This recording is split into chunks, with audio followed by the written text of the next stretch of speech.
Huh? You want to see something weird? Yeah. I found this video online uploaded by Reddit user WowDo, and it shows an octopus named Noodle at the Odyssey Aquarium, and as you can see, throughout her tentacles, blue blood pulsing through the tentacles like some sort of alien creature, and octopi, or octopodes if you want to be really annoying about it. They are very fascinating, and one of those fascinating facts is that they have blue copper-based blood. So your blood is more red because in the hemoglobin molecule in heme, you have iron, and this iron protein, the structure just happens to reflect red light, so your blood looks red. In the copper-based blood of Noodle here, it reflects bluish greenish light, and so they have bluish greenish blood, and this is being pumped through one of her arms by one of her 3 hearts. Looks pretty weird, huh? I've seen enough anime to know where this is going. Back into the aquarium.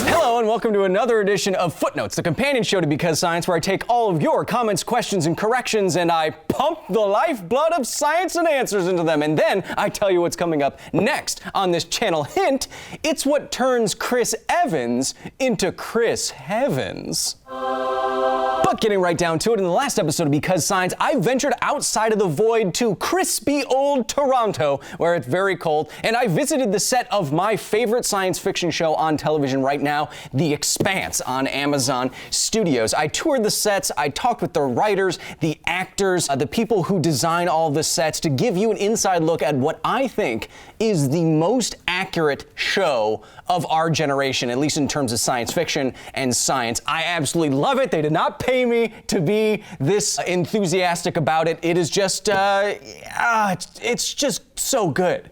You should watch it. And I promise I will stop talking about it so much now. But we have to finish this episode first.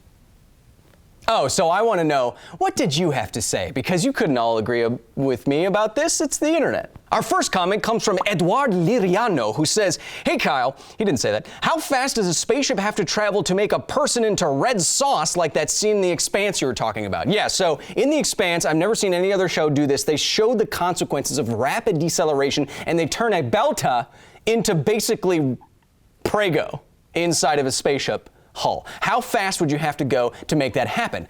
Well, I need to redirect your question and thrust in another direction, because it's not actually the raw velocity that would turn you into something like pasta sauce inside of a spaceship. It is the acceleration or the deceleration, more specifically your change in velocity. And if we had to consider how much it would take to pastify you, the figure you'll commonly see for acceleration or deceleration that will be fatal to most people is around 100 Gs, but that is to just make you not alive. I don't know if that would rip you limb from limb into pieces into saucy sauce. So I'm guessing it would be much more than 100 Gs, probably thousands or tens of thousands of Gs, and then you're talking about just a rapid change in velocity, either going from a very high speed to a very low speed in a decent amount of time, or just some speed to zero in like a fraction of a second. That's kind of what happens in The Expanse. Elliot Gray says, if Kyle dies in space, will he do his signature pose so his body will freeze like that to be discovered by future space explorers? Oh, you can be absolutely certain that if I die in space, you will find me like this.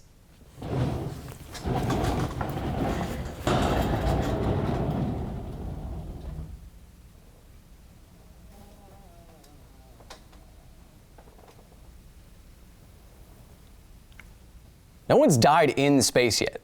People have died in space missions and as they're getting off the ground and returning and on the launch pad and stuff, but no one's died in space. So we don't know what to do with space bodies yet. So if I die in a space mission, you can legally eject me, but first position my body like that. Our next comment comes from James Hetfield, the lead singer of Metallica, who says, one of my favorite scenes in this show is during the battle over Ganymede, when the Martian Marines lose their communication systems and they have to push their helmets together to be able to communicate with the air in their helmets. As a viewer, you take that communication for granted, and it really adds to the tension of the scene when they are all of a sudden they can't talk to each other. That is one of my favorite scenes too, because I even asked the writers of the show if they did this intentionally. So over Ganymede, Martian communication goes out, and so to communicate communicate with each other, the Martian Marines, they push their helmets together and they use the vibration of their helmets to communicate the sound waves through the air of their helmets. So going from someone's mouth through the air of their helmet, vibrating the other person's helmet, and then going through the air to that person's ears, kind of like a tin can telephone. And physics says this could kind of work if you were really screaming and you were in space with no comms and you pressed your face up against someone else's face. So that's one thing to do if you ever find me floating around in space like this. Press your face against mine and scream. But the nerdiest comment at the time I'm filming this episode, I'm giving to James Green, who says, "Thanks, Kyle, for getting me to watch The Expanse. It's one of my favorite sci-fi stories precisely because of how they treat the physics and the realness of space. One of the things that stands out for me is how they treat interstellar travel as some Herculean feat, which it is. In the first season, the Mormons are building a generation ship on Tycho. It's portrayed as this massive, long journey with no hope of return. But as you mentioned in a recent video, accelerating at even 1G for a little while, you get going really fast. At 1G, the trip to Alpha Centauri, 4.4 light years away, would only take 6 years. And 6 years isn't all that bad. I mean, there are tons of other issues that would come up: fuel, supplies, air, morale, but when you can comfortably accelerate at 1G, the local systems are still not that far away. That's one of the caveats of The Expanse. So in a lot of great sci-fi stories, they're very internally consistent, but they may bend or break one or two rules. In The Expanse, that's the Epstein drive, which is a hyper-efficient nuclear fusion engine which can allow you to accelerate at 1G for extended periods of time. That's why all these travel times shrink to a couple of days and not months or years or more. So you're exactly right. Although, when I do my math, I only get 3 years and not 6. I think you missed a multiplied by 2 in there. But your point is well taken. When you can accelerate with comfortable, real artificial gravity, you can get around the solar system like it's nothing. And for that, you are indeed, James, a super nerd. We were in an atmosphere, so I had to make a lot of sound. But of course, I'm not always right, although I will point out that in a recent charity stream for St. Jude, where we raised $1.3 million, wow, and did a fantastic job for millions of people watching, I did win a trivia contest against none other than MatPat and Vsauce3. So, you know, I'm not always right, but sometimes I'm right a lot. So what was I wrong about last week? Oh, and if you want to correct me, as I'm sure you do, make sure you go down on this page and subscribe and hit the notification bell and like this video, just to make sure that these videos end up in your selection, your algorithm more often. You can get notified whenever we do anything, because I'm sure you want to know everything I'm up to, everything. There's nothing left of me that isn't contentized. Isn't it great? I'm good. Our first correction comes from Ferdy Vanderverd, who says, "Hey Kyle, amazing episode. Just one question though. In the beginning, you talked about having a hole in a spaceship and how they put a plastic binder in front of it and they're fine. How would that impact the ship when entering an atmosphere?"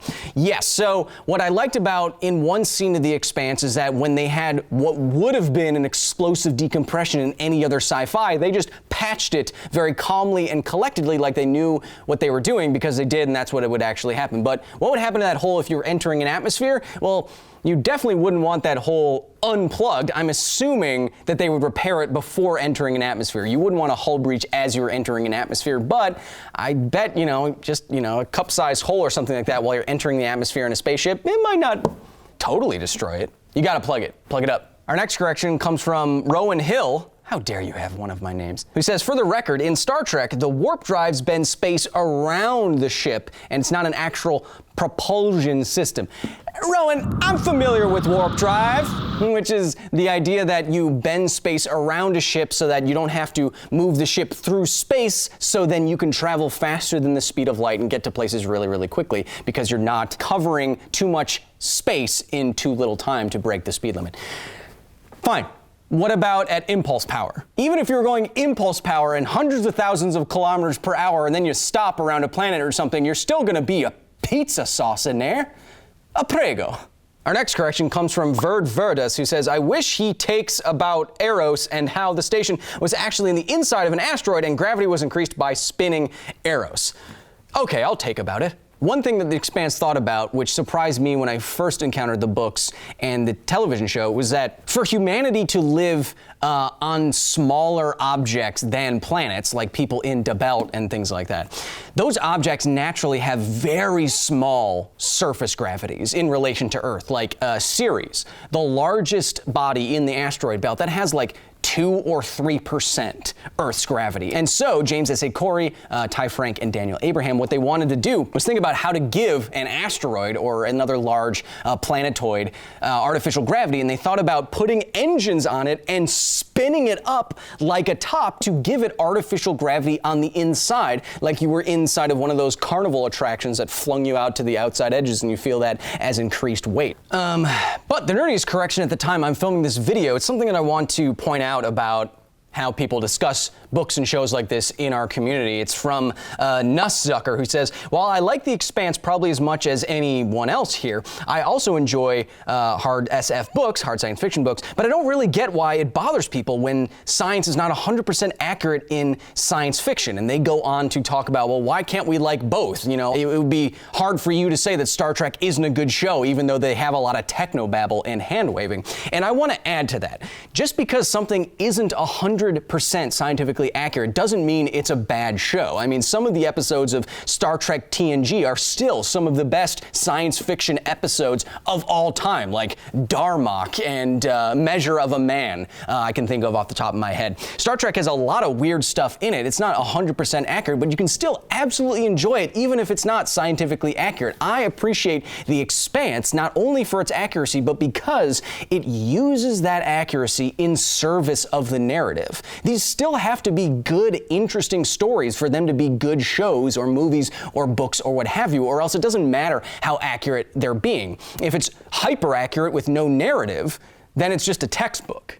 And if it's hyper narrative with no accuracy, then it's just, I don't know, a romance novel? Because no one hooks up that much that quickly, you know what I mean? But what I'm trying to say is that if you're going to make something accurate, or you want to try to make your story accurate, it should be in service of the story and the characters you're trying to develop, or else it's just going to come off like this, where you want people to feel smarter, or you're trying to challenge the reader in a weird way. You can enjoy Star Trek, you can enjoy hard science fiction, you can enjoy things like The Witcher, which is like hard science fantasy, kind of. You can like all of these things. Don't gatekeep other nerds for really enjoying the stuff that they enjoy. That's not really an accurate way to be. And for highlighting this little division and helping bring us together, Nusszucker, I don't like saying that, you are indeed a super nerd. Together. You and me. But don't touch me. Now, moving right along to this week's episode. This week's episode of Because Science is, how to make that Chris Heavens, am I right? No? What's inside superhero serum? Don't you dare get on camera. Don't say anything. Don't. That's right. In this week's episode of Because Science, we are looking into superhero serum. How could you take some chemicals and inject them into some skinny guy that's willing to jump on a grenade and take him or her from zero to hero through chemistry and metabolism and genetics alone? Oh, we get into it. So go watch the latest episode of Because Science if you haven't yet, all about the spants. Leave me your best comments, questions, and corrections at youtube.com/BecauseScience, facebook.com/BecauseScience, and at BecauseScience on, I don't know, type it in. See what comes up. It's probably me. And don't forget, you've been watching this video for about 20 minutes, and now it is time to look away from your screen and maybe into the woods to, sleep them peepers a little bit, and then walk into the woods and never come back.